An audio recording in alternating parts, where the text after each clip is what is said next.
Welcome, listeners, to another episode of On the Pipe podcast. We are back here for OTP Tuesdays on Tuesday, February 18th. I'm your host, as always, Tyler Shepherdson.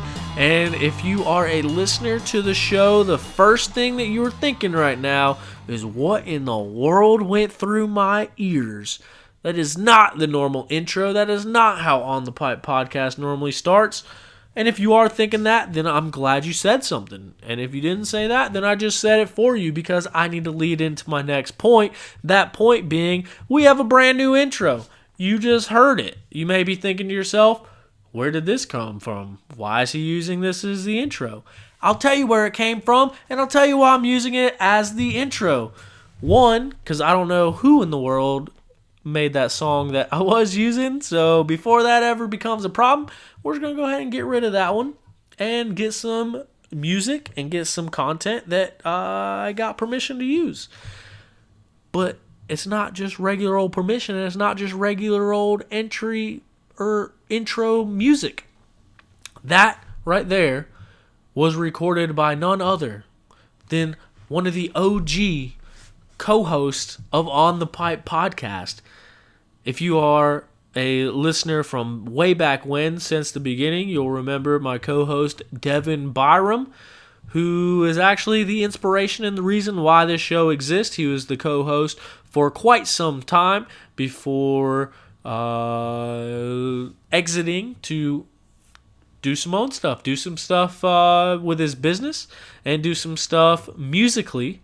And that's really what he wanted to pursue, was this whole music thing. He's an excellent drummer. So the drums that start out on this track, that is Devin drumming throughout. So I think it all sounds super cool. And through his musical endeavors, he met this young man by the name of Justin Hill. You might not have heard of him. You may have heard of him. He is a factory. I think he's still factory. Now he's on the Moto Concepts, Bullfrog, whatever else, Honda that Tony Alessi runs. But a former 250 Supercross West champion. Yes, that Justin Hill. The Justin Hill that rode for the factory Suzuki JGR MX team for the past 2 seasons. That Justin Hill. The one that is the fastest qualifier a lot of times at Supercross and Motocross. That Justin Hill. That Justin Hill played the guitar in this intro. So this intro music that we're using now, it was recorded at Devin's house. It was invented. It was came up with. It was written. Everything about it happened at Devin's house. So I think it's only fitting that we use that track. And man, I couldn't be more pumped that my intro music is recorded by a good buddy and also a former 250 Supercross champion in Justin Hill. So thank you to everyone involved in making that intro possible. I got some other stuff in the works with the intro that we're going to add to it. Going to kind of keep that one under wraps, but I'm working on it now. But for now, we're going to go ahead and use that music. So that is the new official theme of the On the Pipe podcast. With that being said, let's get ready to ramble. That's right. Tonight is going to be an episode full of rambling. I had some guests lined up. They all backed out. So you know what you got? You got a good old-fashioned OTP Tuesday with none other than me, myself, and I. We, combined, are going to be the ones bringing you tonight's episode, which is completely okay with me because we got a lot to talk about. We got a lot going on. We got a lot coming up. We got all sorts of stuff happening in the world of off-road racing this week. First and foremost, I want to say a huge, big old thank you to our friends over at Armored Graphics. You can check them out for all of your graphicking needs. They're going to be making a comeback into off-road, and you don't want to be the one left behind. Trust me when I say it. Check them out, armoredgraphics.com, or follow them on the social interwebs at Armored Graphics. They have some really good designs. They are the graphic sponsor, the graphic supplier, the people behind the artwork of the Joe Gibbs Racing motocross team. So you can see all of their work every week on Saturday nights in Supercross. And you can also see them on all the JGR outdoor bikes as well. So check them out. Also want to give a big shout out to Ray Newton Photography. If you search for Ray Newton Smug Mug, you can find his shots. It's a young kid with an eye for the photos as he totes his camera around and takes pictures of all the local and national series. He's at a lot of the GNCCs. He was at the Sumter National Enduro. He was at the Mideast race. He goes to North Carolina races. I think he's been to Citra races. He's been to Full Gas races. He's all over the place. So you can check him out. Google Ray Newton Photography Smug Mug or Ray Newton Smug Mug. It'll pop up. I wish I had the link ready. I think it is just like raynewtonphotography.smugmug.com. Don't quote me on that. Google it because Google knows everything. But go ahead and check out his work. He takes some very good photos, and he only charges about $5 for it. So don't post it with the giant letters going up across it. Put some money in this kid's pocket. He's out running around the woods and trying to make a name for himself and trying to give you some good photos. There's plenty of photographers out there. It seems like they're popping up left and right. It seems like there's more photographers now than there's ever been. But he gets some good shots. So if you want to check his out, go ahead and Google him. Find him. He will hook you up. Anyway, we had the very first round of the 2020 Mideast Harescrambles series. And ladies and gentlemen, I mean this when I tell you, I have said several times again. I've said it so many times on this podcast. I say it to everybody I talk to. I've been involved in racing quite heavily over the past few years. I've worked for GNCC. I've worked for Full Gas. I've helped Buren out at Mideast. I've raced Citra. I've raced all sorts of stuff. Believe me when I tell you that I think Mideast Harescrambles is the best ran Harescramble events out there. It really is like a mini GNCC now. It's actually really cool. So this year, they even stepped it up more, which I was surprised about. I mean, the new podium that they have, it's got a place for a first, second, third, like the backdrop say first, second, third. I thought it was pretty cool looking, like something little like that, but it goes a long way. I mean, it's the actual banners or the backdrop are level just like a podium, so the first is in the middle, sticks up higher, the second's down to the side, third's down to the other side. It looks pretty cool. It looks really professional. It looks really well set up. They got Monster on board. They had the monster truck out there with folks handing out monsters. I thought that was pretty cool. Monster's not my favorite energy drink company. You've probably heard that on a podcast before, but hey, they're out there making a presence. That's pretty cool. They're putting money in off-road, which I guess at the end of the day is what is important. This year, Mideast is also doing event t-shirts for every round. So at sign up, I noticed that they had some Deer Haven shirts hanging up in the background that you can purchase. I thought that was pretty cool. It's taken another step up. The plaques this year, they look super sick. Was able to get those. It's really well set up. They have the same scoring system as GNCC. They have the same referee, I guess you would call him, and starter and man, myth, legend, Ricky Towery, out there waving the flag. And a lot of the people that work Mideast also work GNCC, and they've been around it for forever. And Buren Hamrick, the guy that runs Mideast, he worked for GNCC for forever before he went off and started his series. And I believe 1993 is what I want to say off the top of my head. Could be wrong, but I'm pretty sure it was 1993 that the Mideast Harescrambles started. So he's definitely dialed it in. He's definitely worked out the kinks. He does the best with what he has every single time. He cuts new track for bikes. I think it's awesome. But it was a good weekend at the Mideast Harescrambles, and I was surprised to see the little bit of changes because, like I mentioned, I think it's the best series around anyway, and now they've even stepped it up a little bit more. So, big kudos, big shout-out to them. 2 years ago, the year before last, I guess that makes it 2 years ago, they actually won the AMA Promoter of the Year, which is an awesome accomplishment, and rightfully so. I mean, they really do a good job. Now, as much as I'm sitting here bragging about the Mideast Harescramble, the one thing that was not very good, that they really don't have any control over, was the track conditions. So it's been raining nonstop in North and South Carolina this whole new year. I think we've actually tripled the amount of rainfall in 2020 as Seattle, Washington, if that tells you anything. So that being said, I think it rained Tuesday and Wednesday, the week leading up to this race, so last Tuesday and last Wednesday. And after that, it was clear skies, sunny, windy. I was like, all right, perfect. My buddy Brandon texted me, asked if he should run a mud tire. I said, absolutely not. It's going to be hero dirt, is what I told him. And believe me, he brought that back up at the race that I said it was going to be hero dirt, because that's really what it seemed like, especially after the four-wheelers run on Saturday and wipe whatever was there off. I mean, I thought I was going into a dang 55-degree sunny day with perfect dirt down there in Union, South Carolina for round number 1. Well, I'm driving down there, and about 45 minutes away from the track, it starts downpouring out of nowhere. Wasn't on the radar, wasn't on the weather app when I checked it. It wasn't supposed to rain there. The last I saw was a 40% chance at 2 o'clock, and that was it. Turns out it rained for 2 hours, downpoured. So the morning race was finishing up. They all looked wet and muddy and miserable. And it was just in time for the afternoon race to start, which is the race that I was racing in. That's the Pro, the A's, and the B's, and the double A's race in that 2 o'clock race. Still 2 hours. They just do it at 2 o'clock. The morning race starts at 11.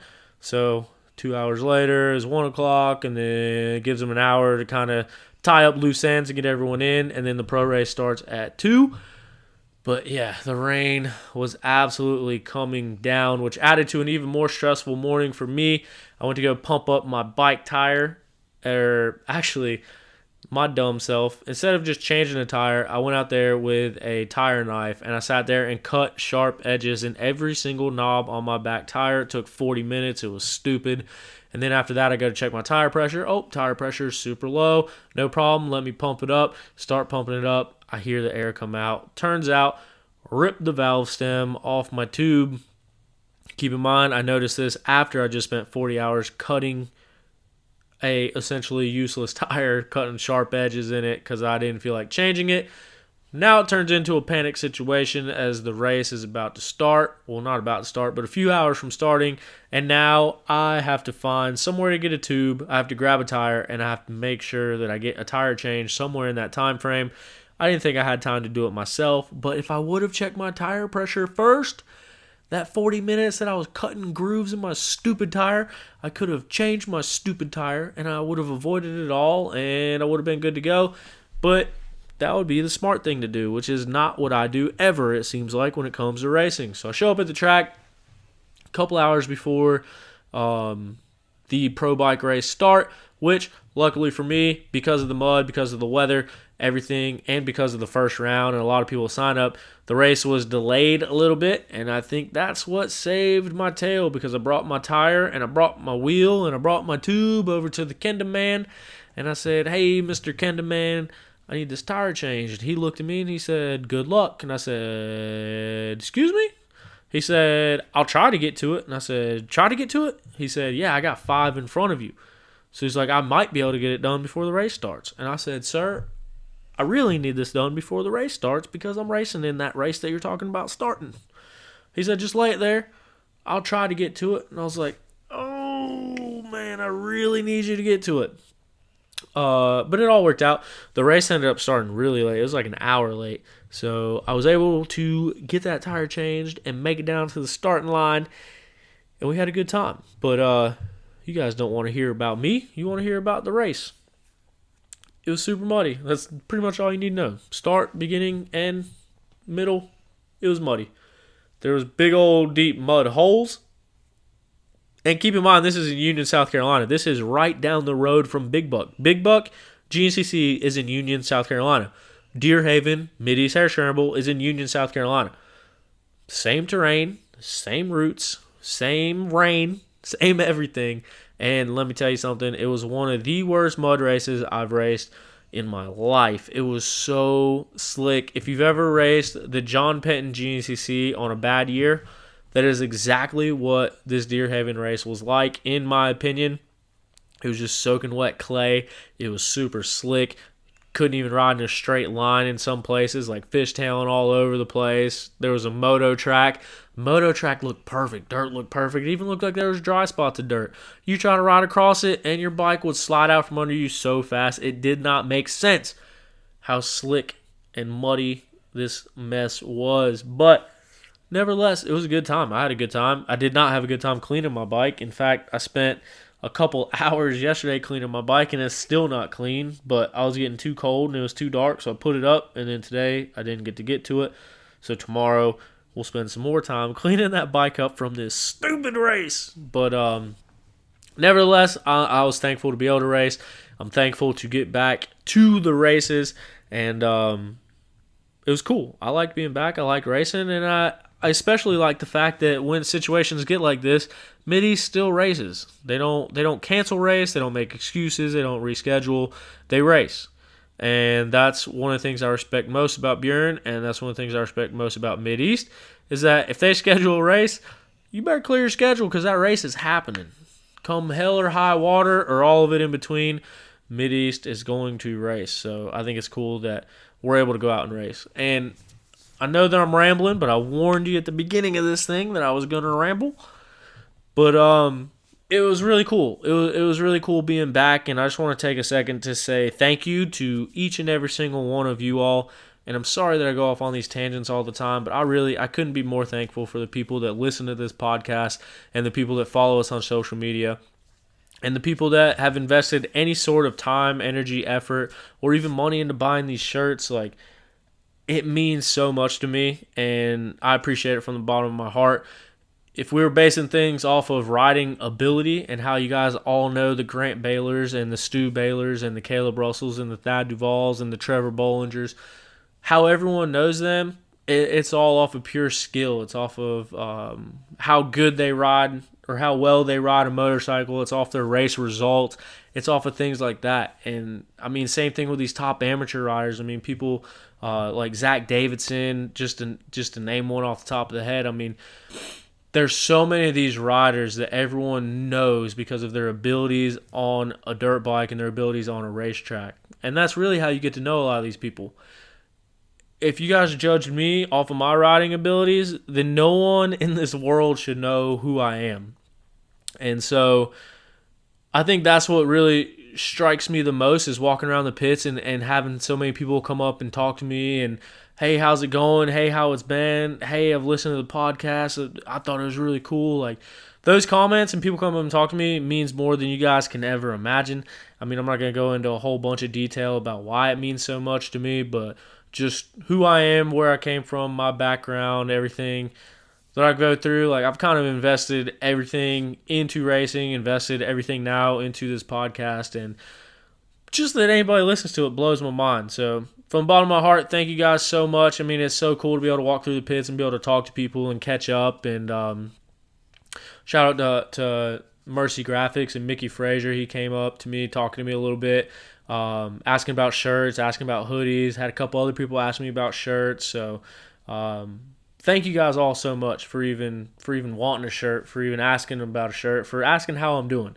I mean, it really means a lot, and I really appreciate it. So that being said, there's a lot of people from announcing and from doing this, and people on Facebook. Like, there's people that I know them from Facebook. There's people that I know in their riding gear. There's people that I know face to face.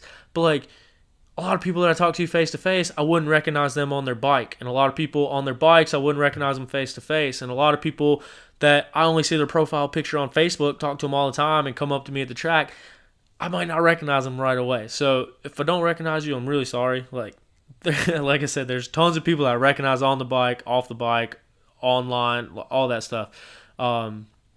But every person that comes up to talk to me, I mean, I really appreciate it. And like I said, I really appreciate you guys listening to this show, because I'm going to really try to get this thing going and keep following through on these weekly shows, have some more interviews coming at you guys, and keep this thing growing.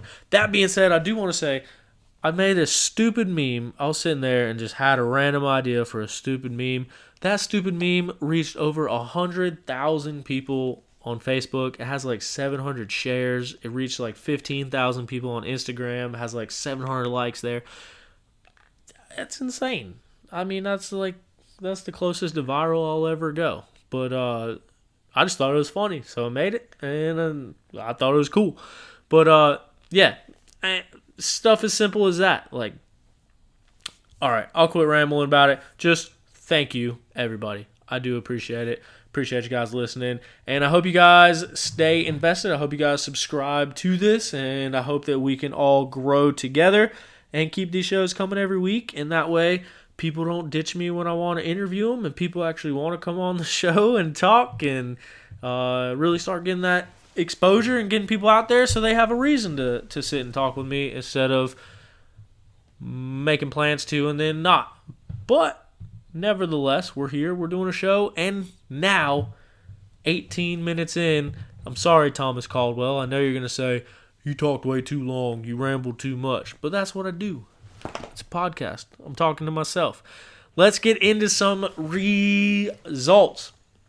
So this Mideast race, and granted there was probably other local series going on. If you know about a local series, send me some results every week. I'll post them on the page. Or if you have a good story to tell, let me know. I'll put you on the show. I mean, OTP Weekly, that's what we're here to talk about. Excuse me, OTP Tuesdays now. I forgot. But, yeah, great day of racing. I was out there racing the PM race. This man on a Sherco about blew my doors off. Grant Baylor showed up on the Sherco machine, probably doing some testing or doing some figuring stuff out the weekend before Big Buck, as mentioned, in the same town as Big Buck, so it's good practice. He blew my doors off. He was going Mach 38 around that racetrack, making it look like there wasn't any mud at all. He flew by me. But from what I heard, he actually ended up having some mechanical issues. And I don't like to put stuff out there that's not true, so I don't know if it's 100% true. But someone said some wires got melted somehow. So I don't know if mud packed in there and pushed him up against the header pipe or what. But I heard that is the reason for his mechanicals. Regardless of whatever the reason was, he was not able to finish the race, but he was hauling the mail all the way up until that point. That kind of opened things up for a battle back and forth between our eventual top riders. It was Thorne Devlin. Thorne Devlin made the change from gas over to a beta machine this year. He comes out and gets the win in one of the most stacked pro classes that I have seen at a Mideast series in several years. I mean, there was a whole line of pro riders, anywhere from Grant Baylor. Jonathan Johnson was out there, which I haven't gotten a chance to catch up with Jonathan, but I think he had some issues as well because I saw him start the race, and then I saw him in plain clothes on the side of the racetrack during the race. So something happened there. I'm not sure if it was bike related. I'm not sure if it was him related. I'm not sure what happened, but Jonathan was running up front until that point. But Thorne Devlin really taking it to him, going out front and getting the win in this muddy mess. He was completely brown when I saw him at the finish line. Dylan Yearberry out of New Zealand, he was your second place finisher, second place overall, second place in pro bikes on that Husqvarna. So he's over here from New Zealand, staying down in South Carolina. So it was awesome to see him get out there in the mud and bang bars up front and come home with that second place finish. And then a big shout out to the third place rider overall. He was on a 125 racing in the double A class. So obviously he gets the win in double A. But Michael DeLosa coming down from Gillette, Pennsylvania, he gets third place overall and the win in the double A class on a 125, holding that thing wicked. I'm talking about wide open on a 125. It was actually a sight to see as he goes out there and battles with the best of them and gets on the overall podium in the mud. So big shout out to Michael DeLosa putting on a great ride. Jonathan Johnson's little brother, Brody Johnson, also on a Phoenix Honda. He gets third place in pro bikes, fourth place overall. They're both from Landrum, South Carolina. So Brody's going to be a force to be reckoned with in the amateur ranks this year, as he proved it at the National Enduro, and then comes back out at the Mideast and proves it once again. So Brody Johnson definitely looking good and definitely in the run up front. And then also keeping it in the same family, Taylor Johnson. I believe he's a cousin of Brody and Jonathan. I'm not 100% sure on that, but nevertheless, he takes 5th place overall, 2nd place in the AA class, and right behind him was the man, the myth, the legend. You see him without a helmet, you think it's Jesus on a dirt bike. Good friend of mine and good friend of the podcast, the 927 Destruction D, Dustin Simpson, goes out there, his first race back from his 3rd, not 1st, not 2nd, 3rd ACL surgery. He is back on the bike. He's been road biking off season. He is going to have cardio for days. He comes back. He stopped at the van for a little bit, changed some gloves, changed some goggles, hung out, and then went back out on the track. But with the stopping and through all the mud, Dustin Simpson on a bone stock KTM, stock suspension, stock everything, comes out, gets 3rd place in AA and 6th place overall, which I find quite impressive. He did not find it as impressive, but man, I think he put on a hell of a ride, especially to finish 6th place overall. It was absolutely insane. So big shout out to Dustin coming out there and getting it done. Look forward to seeing him race throughout the season. He'll be racing all the GNCCs, and I have a hunch that he'll end up at a lot of those Mideast Harescrambles too, trying to make some money in that AA class. And then also want to give a quick shout out to Nathan Delaney, also out of Pennsylvania, Waynesboro, Pennsylvania to be exact. He was your overall fastest B rider. So that was pretty cool of him to come out there on a Yamaha. I'm not sure which person he was on the track, but I know one person came flying by me, and it was a B rider, and I'm not sure if that was him or not, but Nathan Delaney, 10th place overall, your fastest B rider in the B two-stroke lights class. So I guess that means that he was on a 125 as well. So a big shout out to him, taking home a top 10 overall from a B class row. So that is the Mideast Harescramble in a pinch. That's basically the gist of what happened. I raced 25 plus AB, making the move up to the afternoon race, which I thought was pretty cool. Definitely a whole lot less traffic, a whole lot less people clogged in all the lines, and a whole lot less people to worry about, and just a whole lot less chaos in general than racing the morning race. So I enjoyed it. I raced. There was only, I think, 6 people in my class, and I was able to get the whole shot, which kind of surprised me. And then me and the 2nd place rider, Williams Matute, I think it was, him and I swapped back and forth for the lead, I swear, no less than 20 times. And it made for a really fun day, because every time I made a mistake, he was right there to go by me.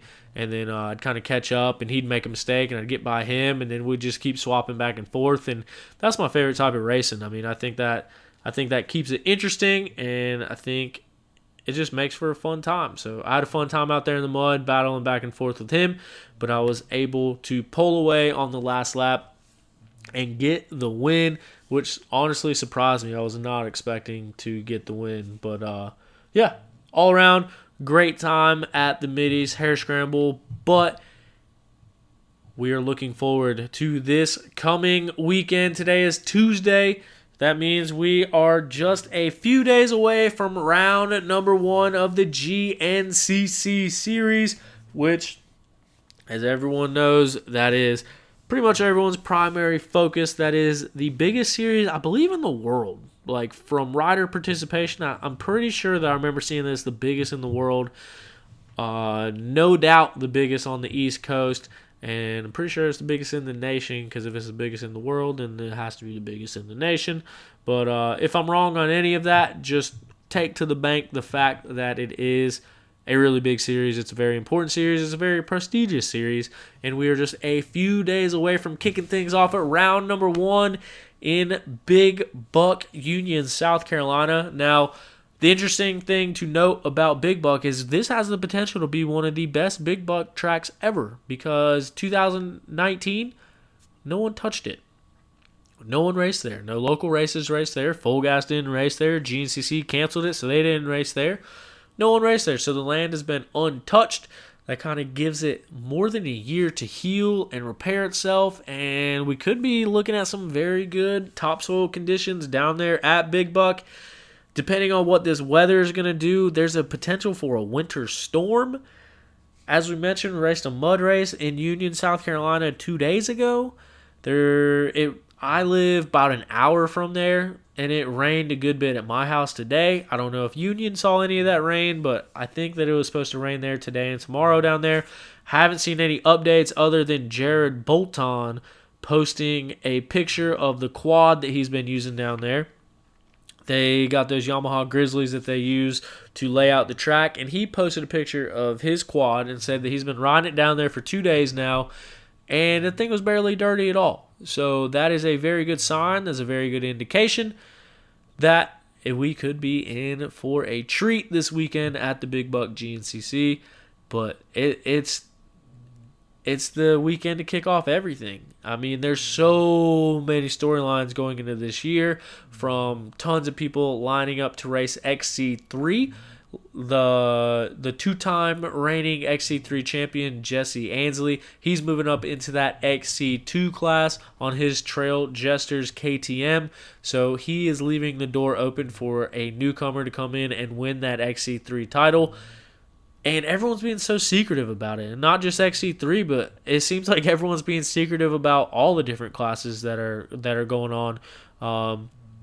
There's rumors that Cole Madison, who we saw come out and get the Pro-Am win at the Full Gas Sprint Enduro, he posted a picture today of him receiving a brand new 125 in the box.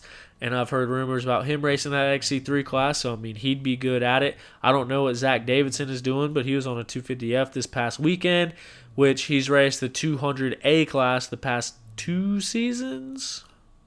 Maybe it was just last year. I don't remember what year he moved up.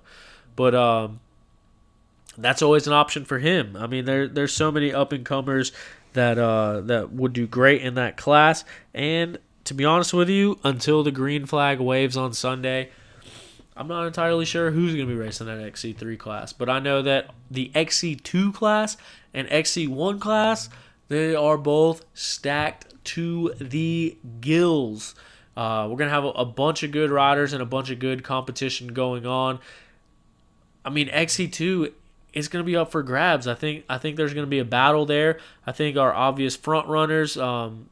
Speaking of that, I also heard that Evan Smith might be injured, some type of wrist injury, which, like I said, I don't like throwing stuff out there if I don't know for a fact that it's true. So I'll throw the disclaimer on it. I don't know for a fact if that is true or not. I just heard it over the weekend. If that is the case, then we're wishing Evan a very smooth and speedy recovery. But we got, as we mentioned, Jesse Ansley. He'll be up there. It'll be interesting to see how he adapts to the 250F and where he solidifies himself in that XC2 class as he moves up this year. It'll be his first year running XC2. We got Jonathan Johnson, who's been having a hell of a season so far. And switching over to that Phoenix Racing Honda, no doubt that he'll be a front runner up there battling for podiums. Craig DeLong. Craig DeLong is probably coming into this season as basically knowing it's his time to shine. I mean, he's been in that XC2 class, and he's been running at the front, and he's been grabbing podiums, and he rounded out last season with a couple wins in XC2. So he will definitely be one of the favorites for that XC2 championship this year. But we also got Mike Witkowski. Mike Witkowski, he made the move from Beta to Ampro Yamaha, so he's now stationed down there in South Carolina with the Ampro crew. And if you want me to be completely honest with you, he might be my sleeper pick for the year. And I don't think you could even call him a sleeper pick, because he was up on the podium at most rounds last year on a 2-stroke beta. So now he's got a 4-stroke Yamaha with, in my opinion, much, much, much better suspension and even chassis design. And I think Mike is adapting to that bike very well. So no doubt he will be a contender for sure. I think him and Craig are going to have some really good battles throughout this season. But like we mentioned, Craig is coming fresh off of a couple XC2 victories, and he is hungrier than ever for that XC2 championship. So excited to see how that one pans out. We also got Johnny Gerard, who had some health issues last year. It was a scare with lung cancer that ended up not being lung cancer, which is obviously really good. So Johnny Gerard, no doubt, fast as they get. So he'll be out there. He'll be battling as well. And this is exactly why I didn't want to start rattling off names, because I know that there is at least a few people that I am forgetting. So I apologize about that. I know for a fact, good friend of the show, he's been on here a bunch of times before, Trevor Barrett. Trevor Barrett has a KTM ride backed by Livet Extreme Cycles. So he'll be in that XC2 class. And he's another guy. He's proved that he has the speed to run up there at the front. So hopefully we'll be able to see him put it all together and be battling up there in some races as well. He'll be out there racing this weekend at Big Buck. And I know that I'm missing some people. And I don't know why I'm drawing a blank. Anyone who I missed, I am extremely sorry. I'm trying to go through my mind right now and think about everybody that's racing XC2 while also thinking about rambling to not have a spot where I'm not talking about anything on here, which is kind of hard to do. It's a lot harder to do than you would imagine. But if I'm forgetting anyone in XC2, I apologize. But the XC1 class is going to be stacked. It's going to be one to watch for sure. Now, an interesting note, which is obviously going to change the dynamic of the whole entire class, is another close OTP friend, Trevor Bollinger, suffered a torn ACL, his third torn ACL, and he will be undergoing surgery. I believe it's next week. So we wish Trevor a very speedy and quick recovery as well.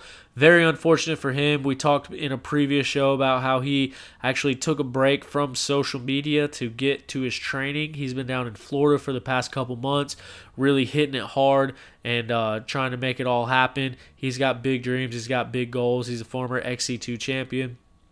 And I know that he wants to get those XC1 wins bad.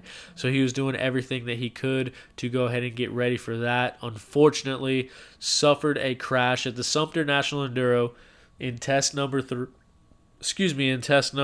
and ended up tearing his ACL and meniscus for the third time. So big bummer to hear that. Was not stoked to get that news at all.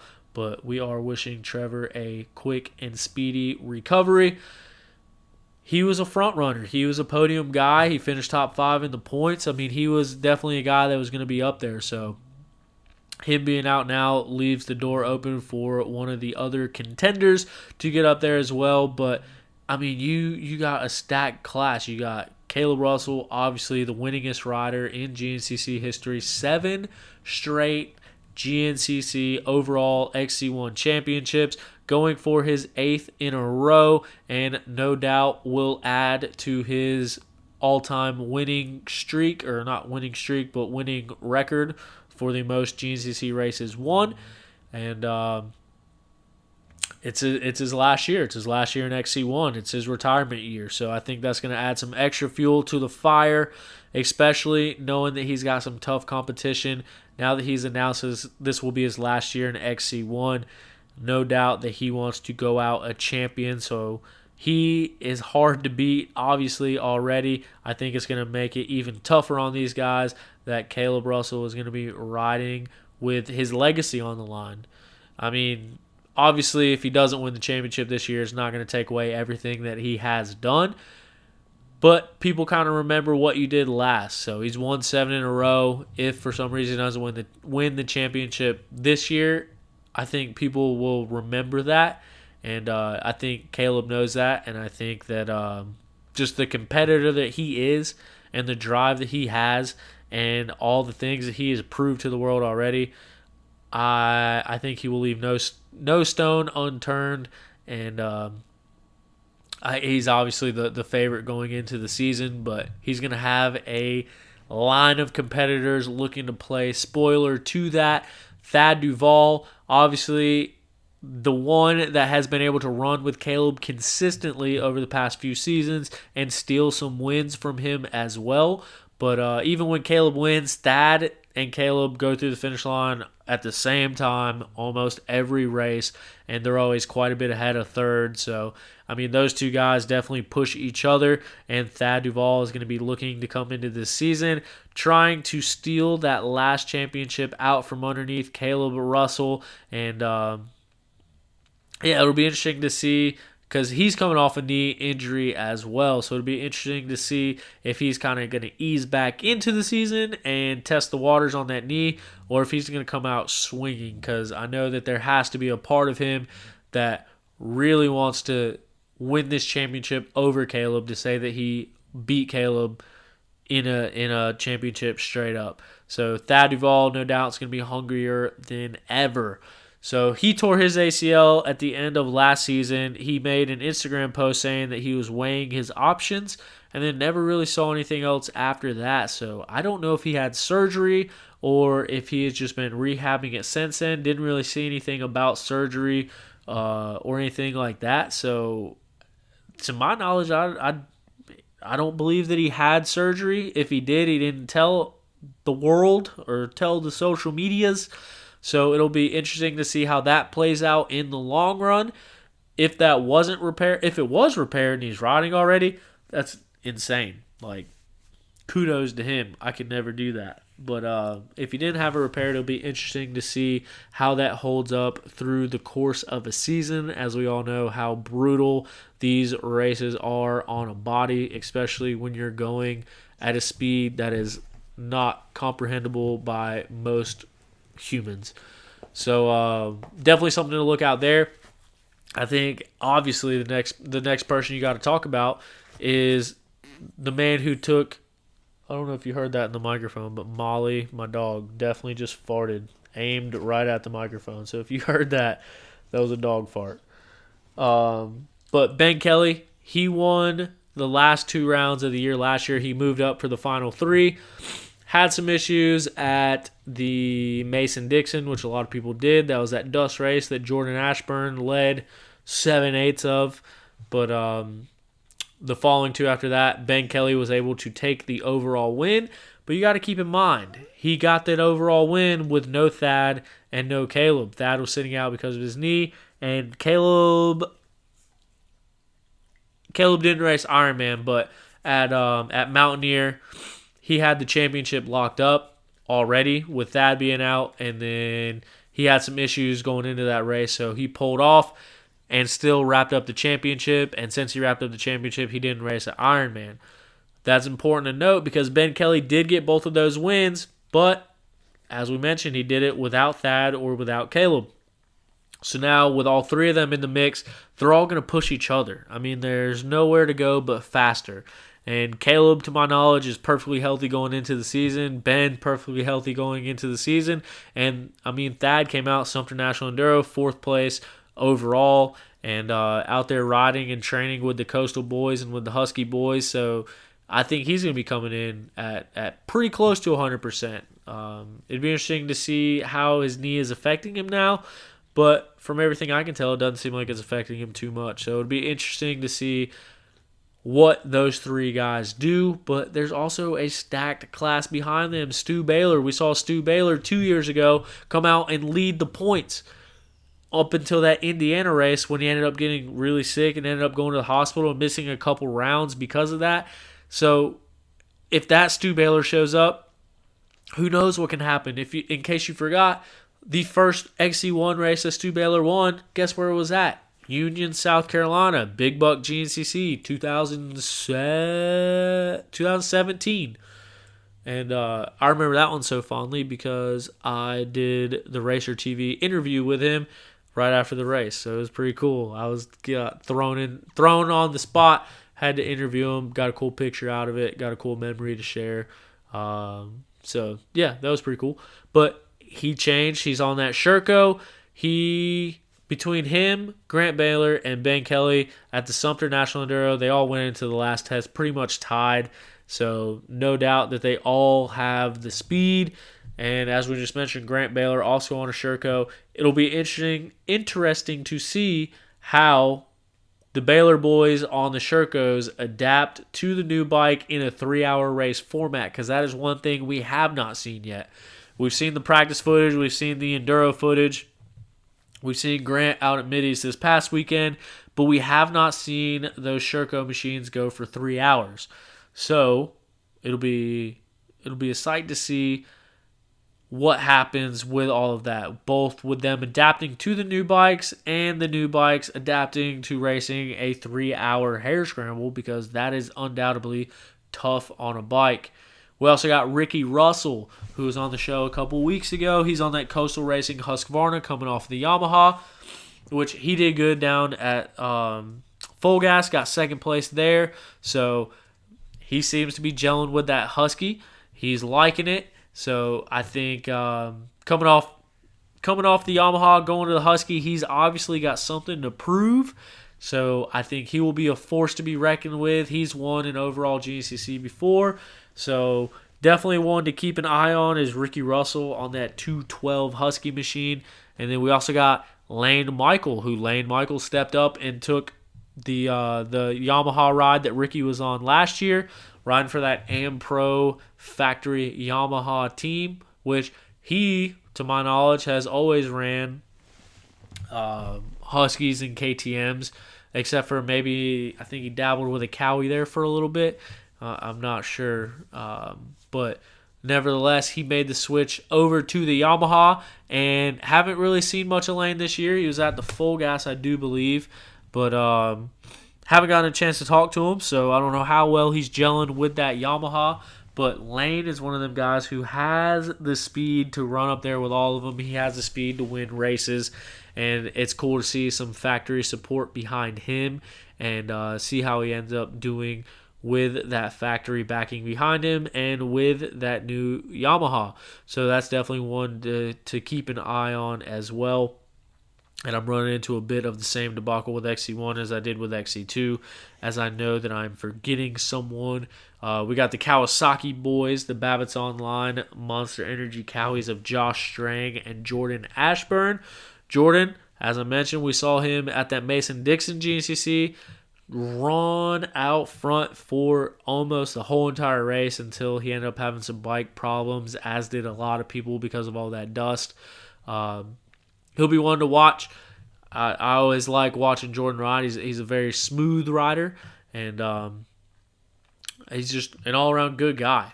So it'd be nice to see him do well this year, and then also his teammate Josh Strang, which, interestingly enough, Josh Strang will be the only person out there on that line with a GNCC XC1 championship that is not named Caleb Russell. So the seasoned vet out there on the Cowie, he's been training hard in the offseason, got on the podium last year. No doubt that he can turn it on at any time, and look to see him running up there as well, using some of them veteran moves and riding smart. So Josh Strang, you can definitely never count him out. And also, going off of that same thing, Andrew DeLong. Andrew DeLong, also a seasoned veteran, took a couple years off there from some wrist injuries. He's also on a Phoenix Racing Honda, so he will be lined up as well. And I think we'll also see the return of Corey Buttrick, CB121. I saw him racing a local last weekend. I believe he got the win. He is coming off a ACL surgery as well, which we saw him fill in for a little bit last year on that Yamaha team. I think he is riding a Husky again this year, which it would be, I haven't heard anything about anyone or about Rockstar Husky putting anyone on Bollinger's bike, but that'd be an idea right there. So I think we'll see the return of Corey Buttrick, as we mentioned, Andrew DeLong, Craig DeLong's big brother. He's a force to be reckoned with as well. Last year, I believe it was Ironman. He was almost on the podium there. So I think he used last year as a learning year and getting back in the swing of things, and I think he'll be coming out swinging this year. So looking forward to that as well. Other than that, that's about all I got for a preview. I'll be out at Big Buck. I'll be racing my first 3-hour race. Not sure how I feel about it, but I'm pretty excited nonetheless. My first race ever was Big Buck in 2015. I started riding in January of 2015, and I raced Big Buck just a couple months later. I didn't even really know how to ride a damn bike yet, and I went out there and raced the Big Buck GNCC, my first race ever. So I feel like that was only fitting to make that my first 3-hour race, which I will be doing this weekend. It was also my first podium that I ever got. That happened at Big Buck. And my first pro rider interview with Stu Baylor. That was his first win at Big Buck, and that was my first interview at Big Buck. So just a lot of history at Big Buck for myself. So I'm pretty excited about it. I think it's going to be a good time. I'll be racing a B class in the afternoon, and I'm looking forward to it. Got a bunch of buddies going down, so we're all going to hang out, bust a chill, and then race some dirt bikes on Sunday. Look forward to seeing each and every one of you all out there. I will have a box of t-shirts with me, so if you feel so inclined as to want to rep an On the Pipe podcast shirt, come find me. I would say shoot me a text, but I probably won't have service there because I usually don't at Big Buck. But if you want me to reserve you a shirt, shoot me a message and I will. But like I said, I will have all my shirts with me, and I'll also have some stickers too. So come find me and I'll be more than happy to hand that stuff out to you.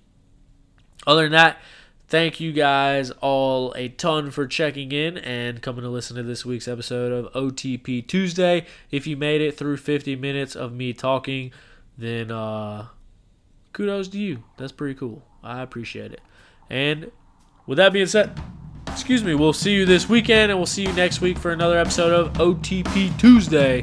Bye, everyone.